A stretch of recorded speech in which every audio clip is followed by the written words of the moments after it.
right. So we are live, and I welcome everyone to the Women's Empowerment Series.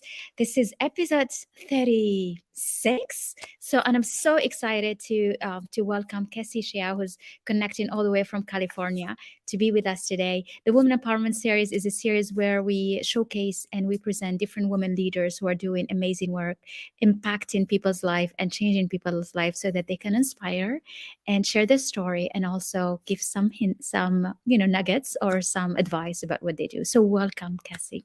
Such Thank an you so honor to much. have you Thank today. you so much for having me and super excited for this conversation this morning or Actually, this yeah, evening evening worldwide. for us.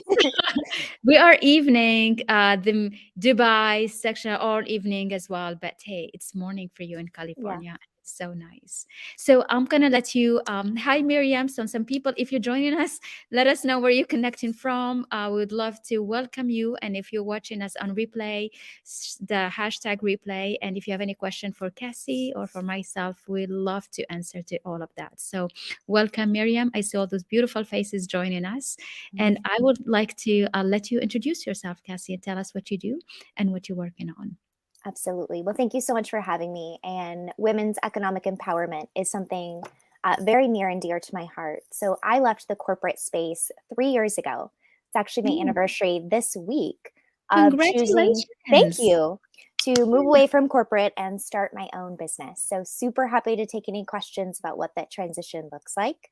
When I We have was some women who are like that. Miriam and Lubna is joining us. So if you have any questions, this is amazing because a lot of questions that people have is they have this beautiful project, but they need that courage to kind of step into the entrepreneurship area. So congratulations. And 3 years, that means you're doing great. So well done. Thank you. Thank you Yeah. so much. Like any journey, there's cycles.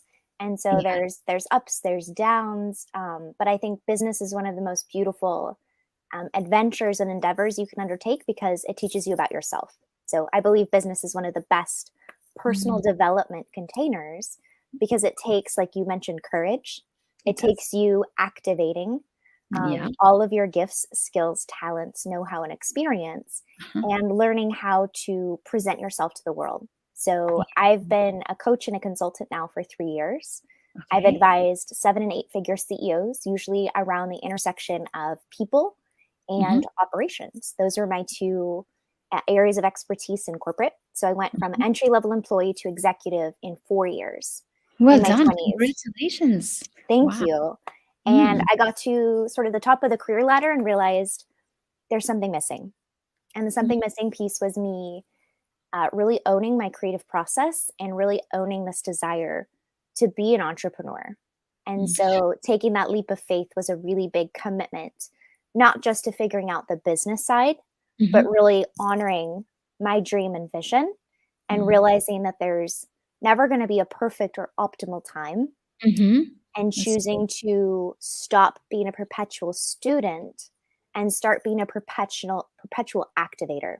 I So love that. I love that. But how did it manifest? How did you feel that?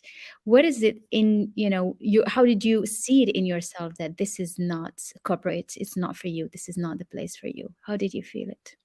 yeah, I think, when you mentioned feel it, it was kind of a feeling in my body.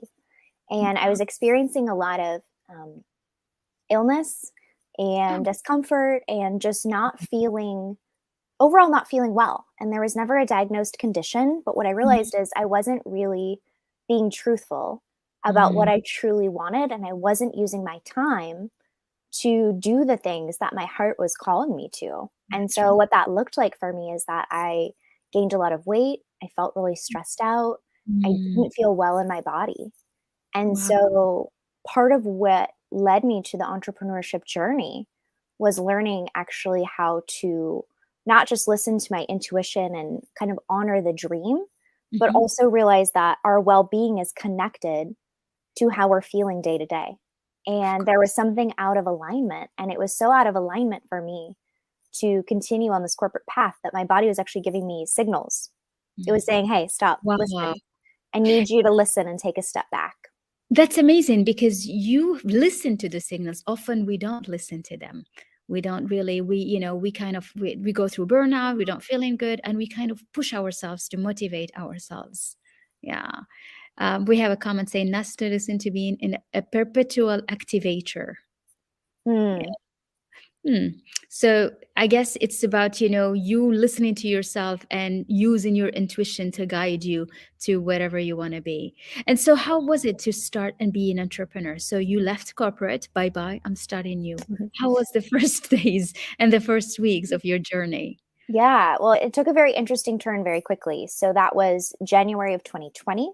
So we're Okay. talking about right before the global Before COVID. COVID-19 Oh pandemic. my Mhm. God, that's So right. I resigned my corporate role in January of 2020. Uh-huh. I secured a contract to go work for an amazing company in London. So I was based in Los Angeles at the time. Yes. I had a glass penthouse overlooking all of Los Angeles, Nice. kind of Mm. all of these external markers of success, but life didn't feel like my life. It didn't feel like the life I wanted. It didn't feel like a life that really reflected my Yeah. hearts and dreams and desires. It's like you And had so everything to be happy, like the perfect apartment, the perfect job, the perfect outfits, and something felt missing. Yeah. totally. So Wow. for me, it was a great lesson in not placing my identity in things outside of me. Yeah. I had all the external markers of success, like you mentioned, but I Yes. felt really empty inside and I was really hungry for something different. And so I realized it wasn't just for me personally, it wasn't going to be enough to take little incremental changes. I needed to do a complete life overhaul. So Wow. I packed up my stuff into storage. Yeah. I moved to London in Wow. You did like February the of movies. Isn't 2020. it like the movies? You're like, okay, It was I'm great. yeah. Good for you. It was one of the best decisions of my life. I had always wanted to move out of my home country, and I'd Uh-huh. never done that experience. And it was really a leap of faith. And a lot of times people talk about, taking a leap before the net and Mm. trusting that the net will appear. And that was a big part of my journey. I just knew I had to make a change. I Yeah. knew that I had to do something radical to Mhm. shake myself up Yeah, and like sure. give myself a different life experience. Mhm. And since I remember watching a movie when I was 6 years old, and it was Okay. all about an American moving to Italy. I don't even remember what the movie was. I just Ah, remember that's being so 6 years old. And so nice. from the time I was 6 years old to 30, so Okay. 24 years, And you that kept was it on your my subconscious mind. number one dream. And there was so many ways I could have done it before. Like I could have done it a study abroad program in university. Right? I could That's have right. done my graduate degree overseas, which I Internship. didn't think about. Oh, yeah. Internships, working for an international company. Yeah. Like there's so many different ways to make your dreams come true. Mhm. But I didn't True. trust Mhm. that the dream was worth pursuing. And so I kept my dreams small. And I kept telling myself with the corporate career, well, I just need a little bit more money. I just need the next title. I need the Yeah. next raise. And I realized like there's never going to be a point where I've collected enough Yeah. to actually take the leap. So I had to do it. It was Yeah. it was just a big, I call it like it wasn't really a quarter life crisis. It wasn't really a midlife crisis. It was It's a not because you're so turning young. 30. Yeah, it was a turning 30 crisis. And I was starting a new decade of my life. And I realized I have to do something radical. So I moved to London at an I amazing contract job. I only worked 4 days a week. So I was uh-huh. traveling around Europe. I went to Madrid. I went all over So nice. England. I lived in this amazing flat. I made so many friends. And it only lasted for 3 weeks. I was on one of the Because of last flights COVID. home. I was on one of the last flights home when they were closing the borders for COVID. Oh, really? So you made it back because you could have been stuck there for months, right? Yeah. London was one of the last first world cities to shut That's down true. with That's COVID. true. And so Yes. I left March. in Mm. March, and it was Mm. a day or 2 days before the borders closed. And that was one of the biggest moments of grief in my life, Mm. because it felt like I had finally gone all in on my dream, and Mm. it didn't work out the way I expected. You have a lot of And fan, Miss Cassie. Your decision to change was truth. How you did, how you continue to do it. Wow. So, Kate, you have a lot of comments here. That's really sweet. And you keep and love and you keep inspiring. So you are inspiring a lot of people because not everybody takes an image from a movie and make it a reality. We don't mm, get scared in doing that. I thought you're gonna say that movie where you have this the woman who is in Los Angeles and then the other one in England and they swapped mhm. Yeah, apartments. I Did you love read that it? movie. Yeah, The that's a beautiful. Holiday. What is Mhm. it called? Huh? The Holiday with Kate Yeah, the Winslet. holiday. Yeah. Yeah, And that's a, Cameron yeah, Diaz. that has Hmm. inspired a lot of women also to do the same and do the swap. But that's fun because your life is your own movie, so create it as you want it to be. And it's so, Absolutely. yeah, and it's what you did, and you look at all the sparks in your eyes when you talk about it. It's just so beautiful. Yeah, so a lot of people saying what a story. Hi Layla, hi Zahra, how so nice to Mhm. see you. Hi Linda, hi Lindy.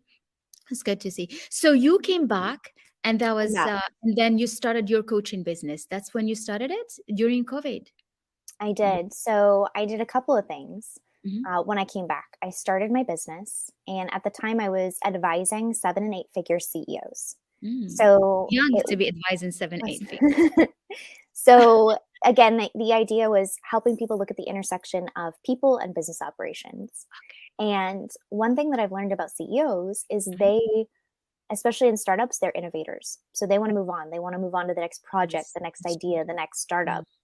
And Mm. so my specialty was actually coming in and helping them build the team and systems so they could retire, which is Okay. what I'm continuing to focus on now, Mhm. in addition to helping people start and Mm. make their first 10K online. But at the time, I realized, given this whole story, and I was so sad when I came back to LA. I Oh, came back really? to a wonderful apartment, but I was so sad because I wanted to be in Europe. I wanted to Because be you didn't traveling. see it Like, all. You still had my many dreams felt like it had been yeah, cut you short. didn't finish. Ah. And It's so like it you was woke up in the middle of the night, you're like, "I wanna go back to that beautiful dream," it and I'm so it's grateful that I kept a blog, because otherwise I think I would have I don't know that I would believe that that was true. It yeah, was such a yeah. magical experience. But you can always go back whenever you want to, I could always go back. the thing. But The what I holiday. did is, instead of putting my identity back into work, that was Yeah. one of my really big lessons in leaving and stepping Mhm, away. And one thing I think is so powerful about going to work in another country is you mhm, see different models of work life balance and work life integration, and how other people either place their identity or don't in their work. And so that mhm. was very helpful for me to be in London and work, 7-hour days compared to sometimes 14-hour days I was working in LA. Wow. Yeah. And so just having a different model of work was really helpful. But when I came back, I realized I can't make my work my identity anymore. So I did Mm. two things that I'm really proud of in 2020 when I got back. I lost 50 pounds. So I Wow. really took good care of my body. Mhm. That was the best thing to do during COVID, right? I Everything is was closed, just, so you yeah, took care of doing yourself. yoga and walking and Good. lifting weights. Yeah. And I had a rule: I wasn't allowed to watch any TV. But you know what's funny what you say here? It's because you're happy. You're already happy. Your vibrations are better. You were in London. You came back with, a lot of things. So you're ready to make the change. Yeah. And you did Absolutely. that. You applied it into your health. That's amazing. So And you were then not allowed to watch TV, you said? I wasn't allowed to watch TV. And the second thing I did during COVID, so I lost the 50 pounds. And then the second thing I did is I finished my book manuscript.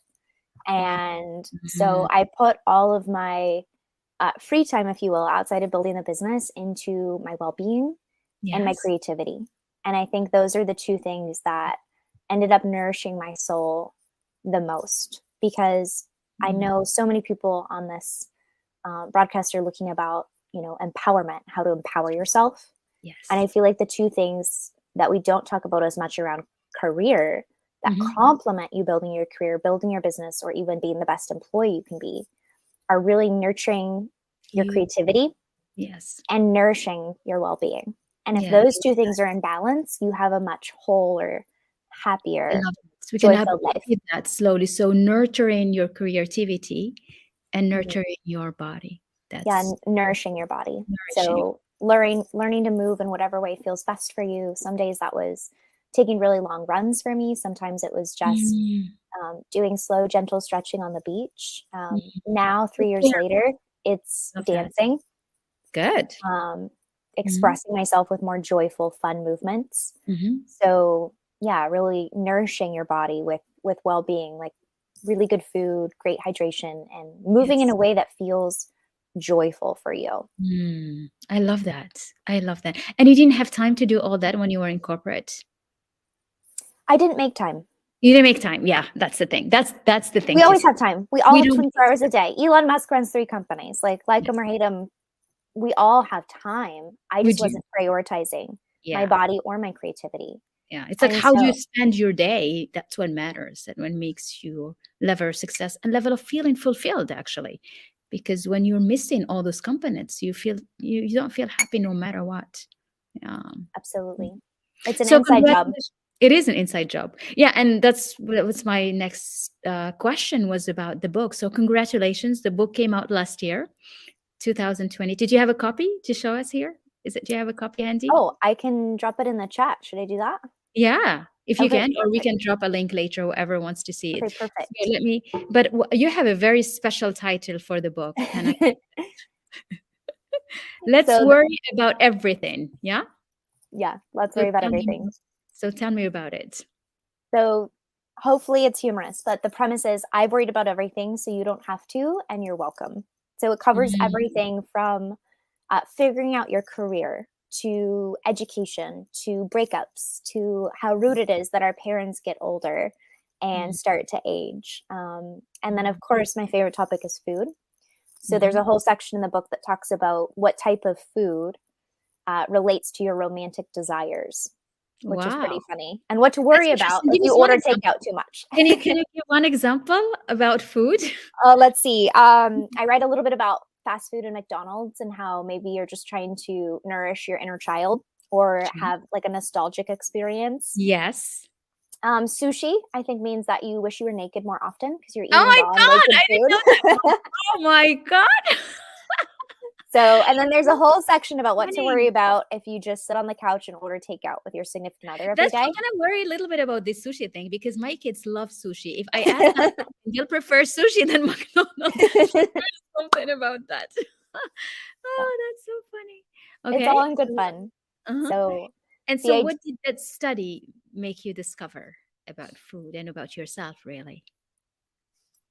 I think for me, it was a connection, especially as I looked at the process of losing weight Mm, and not just losing weight once, but I actually lost even more weight later mhm. and kept it off, which is very rare statistically when you lose that much weight.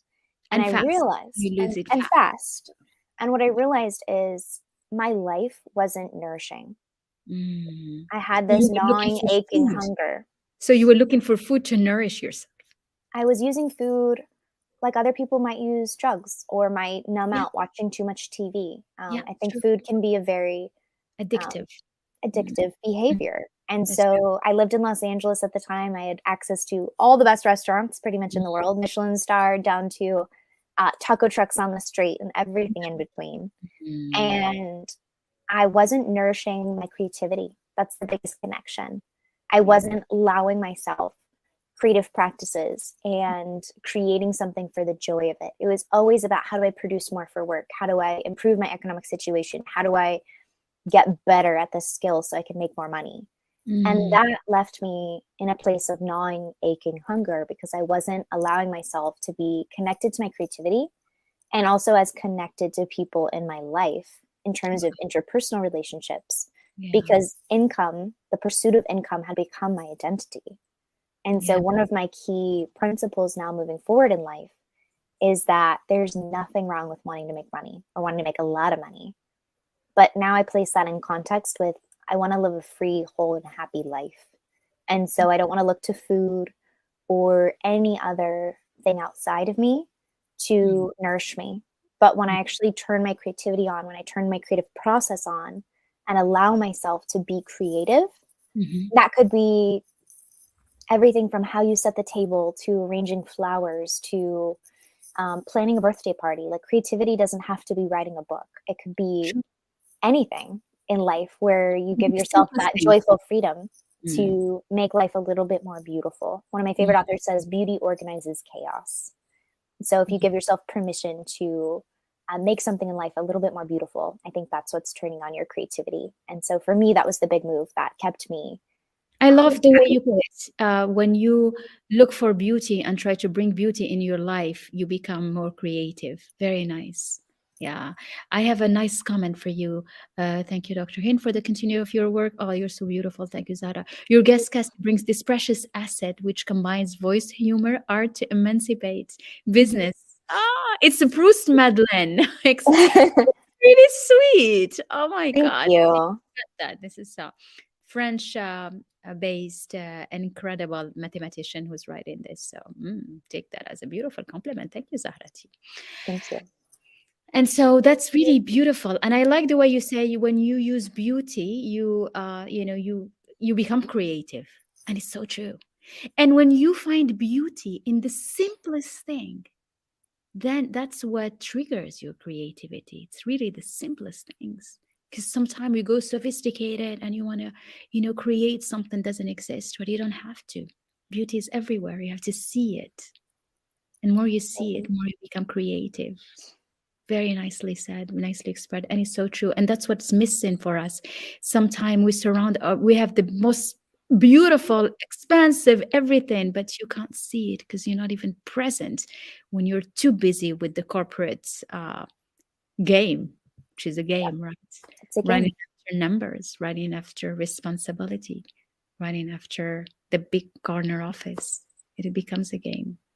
And yeah, wow. So your book, it's what does it give as an advice? What is a good thing that all this amazing people watching us can get from you today from the book? Tell me. Absolutely. So I know a lot of us worry, and the worry for me kept me really small, and it kept me feeling really isolated because I felt like everything I was worried about were special things to me. And what was really interesting is when I started talking to people about the book and talking to other people about their worries, I realized I was far less alone. Lots of people are worried. And what the book did for me is it gave me a voice of humor to talk about what I really worry about. And everything in the book is true, by the way, in terms of things I worry about. They're all true to life. Wow. But what really humbled me is people would tell me early on in reading, oh my gosh, I was worried about that too. And you gave voice to something that I've never told anyone else. Oh, yeah. And so there's a part at the end. I would encourage you to read the very end of the book. And there's a letter to break up with worry. Nice that. Yeah. And it's a letter, and I would encourage you to write your own letter. Okay. But in terms of what you were just mentioning about how when we seek out beauty in our life, it helps us feel more grounded. There's a really simple way I can recommend to anyone on this call to take some of these thoughts and actually implement them. And that's either seek out sunsets or seek out sunrises. They are some of the most beautiful times of the day. It's true. And when I started deciding to intentionally cultivate my creativity, I made a commitment to either watch one sunrise or one sunset a day. If I could do both, that was amazing. So there's this nice parentheses in the day. Yes. But there's so much beauty, and when we're so busy, we miss it. And so it's very grounding, and it's something we can do for free. It's something that we can do with our loved ones or by ourselves. And it's something that reminds us like every day is a gift. Every day is beautiful. The earth is masterful in her creation process. And the colors are magical. Colors. Yes. And the texture and the light, and just remembering the day comes and the day goes. Yeah. And then you remember the miracle that you are and where you live, and that you're alive, and you can watch that and feel the moment. I think what's missing often, and that's what we always look for when we, you want to leave the corporate, start your business, or which you can also find at the corporate if you really knew how to manage your time. And I think corporations could be also very fulfilling when they align with your inner mission, is to be able to feel the presence and feel and use your senses to be present in every moment. And we don't do that because we think it's going to take out our part of our day. But in the opposite, it actually brings your day back to you because you anchor it. Yeah. And I love that. So what time do you like most? Do you like the sunrise, or you go look for the sunset? I like them both. I've been getting up closer to 5 a.m. every day this year. Wow. So I've been challenging myself. 5 a.m. I'm sorry? Your sunrise is at 5 a.m. now? No, sunrise is about 7 a.m. So I'm up before the sunrise. Here it's like 7:30. Yeah, it's wonderful to actually have some time before the sun even rises. But my personal, my personal favorite time of day is sunset. I love watching the day erase and there's this really beautiful element to Twilight. And one of my favorite authors talks about how when you shed neon light on your soul, so when we're talking a lot about identity and work and even the things we worry about, like everything in this conversation, if you shed a neon light on it, your soul tends to retract. Like if you imagine a fluorescent light in a hospital or in a Mm. stale office building, like that light, or in a dressing room at a department store, it's like very harsh and you almost feel like you're retracting. It's But like the white. light, It's like, yeah. it's too bright, right? It's artificial. But the light of twilight, as it's softening and the days erasing, it's like the in between time. Hmm. And our souls tend to come alive in those in between times because the light is softer. And so to Yeah. me, that's a reminder to be soft to myself. Like I hold myself to very high standards. I love to accomplish things and I Hmm. want to go out and make a big impact in the world, as I know Sure. everyone on this call does. But Yes. there's also a reminder during the day to be really soft and to hold yourself in the light of twilight because you're always being and becoming something new. All of us, every day, each breath, each day. And so holding Mm. yourself in a softer light, even just for a few moments of the day, can help you see your own beauty and feel like your soul can come alive in a little bit of a different way. So I prefer sunset. I love that. That's so beautiful. And it's so true. When you harmonize with that softness of light and of nature, you start really anchoring it inside you and you start treating yourself with that softness Mm, more, which we don't do, even and more as women, right? Because we push ourselves more and you prove yourself more, and you get become really tough on yourself. Yeah. I love that. That's beautiful. So this is how you help the executives and others, is to really bring that softness back into their life. Yeah, yeah. because we lose touch of it. Mm. And honoring the creative process. Like The creative. business can be a very creative process.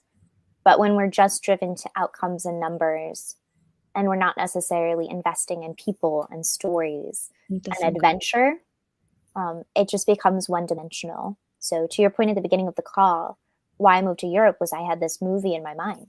I had Yeah. this image playing. And Mm. so I think that's a huge tool each of us can use. It's not about necessarily um, making your life look like a movie, but the movie that's already playing in your mind is playing out how you're deciding to take action. Yeah. So, in order to move to become that perpetual activator, Yeah. sometimes you need to refresh the movie. You need to Yeah. update some footage. You need to change the story You need and to go change. live a story.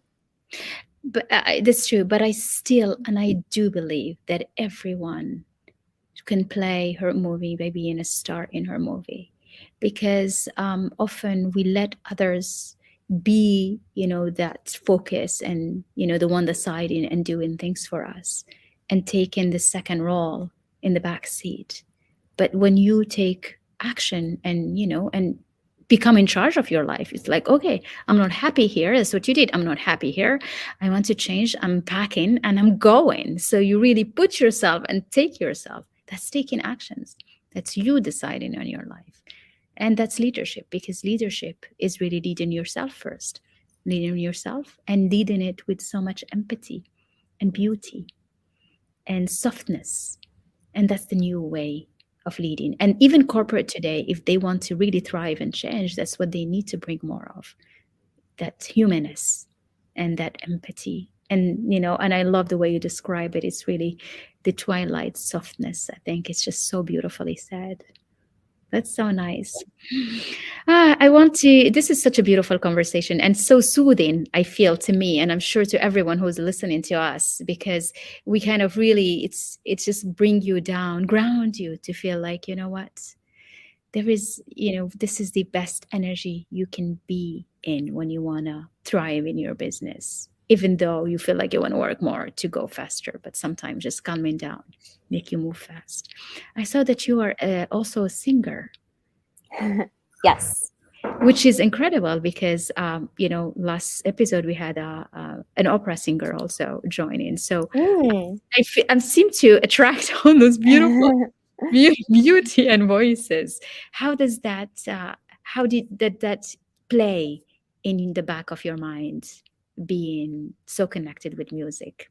and you add into it all this beauty. I absolutely love singing. I've recently found out there is a league of professional karaoke singers. Mhm. So maybe in the future I will join that and compete internationally. I love karaoke. It's so much fun. It's my favorite sport. That's fun. But I was trained as a professional singer growing up and I competed. Mm. And what I feel singing brings to my life, and I believe everyone can learn how to use their voice. Mm. Um, Actually, biologically, it activates your vagus nerve. So Mm. it provides an internal massage. And Mm. so when you sing, it doesn't matter if it's good, it doesn't matter how it sounds. There's so much judgment we put on our voices. That's But true. when you sing, you're actually massaging this vagus nerve, which is very calming to your energy system. You're opening up your throat, quite literally, and letting words flow through you. And music carries such an important vibration, and different frequencies of music, we found out with science, will affect our mood. I mean, when you put on a feel good song, your Yeah, whole vibe changes, right? absolutely. And so singing it is actually taking it into your body. And so one of the things I learned as a singer, and for anyone here who wants to be a better, singer in the car or singer Uh-huh. when you put Or in the shower. in the shower, or if you're cooking dinner and you put some music Yeah. on. A lot of us, when we don't know how to sing, we just shoot the sound right out of our mouth. But really, the secret to singing is you're actually singing from the bottom of yourself, like the bottom of Yes. your gut.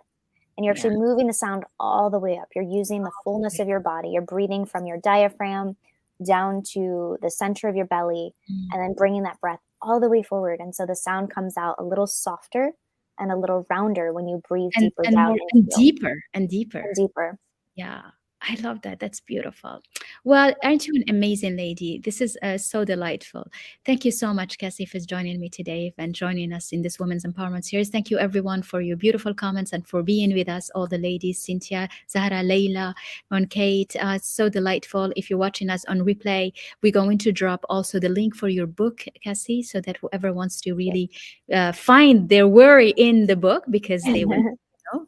And thank you so much, Rebecca, for coming. My absolute pleasure. Thank you so much for having me. It was a true joy. And thank you, everyone, for being on the call today. Thank you. Bye bye, everyone. Bye bye.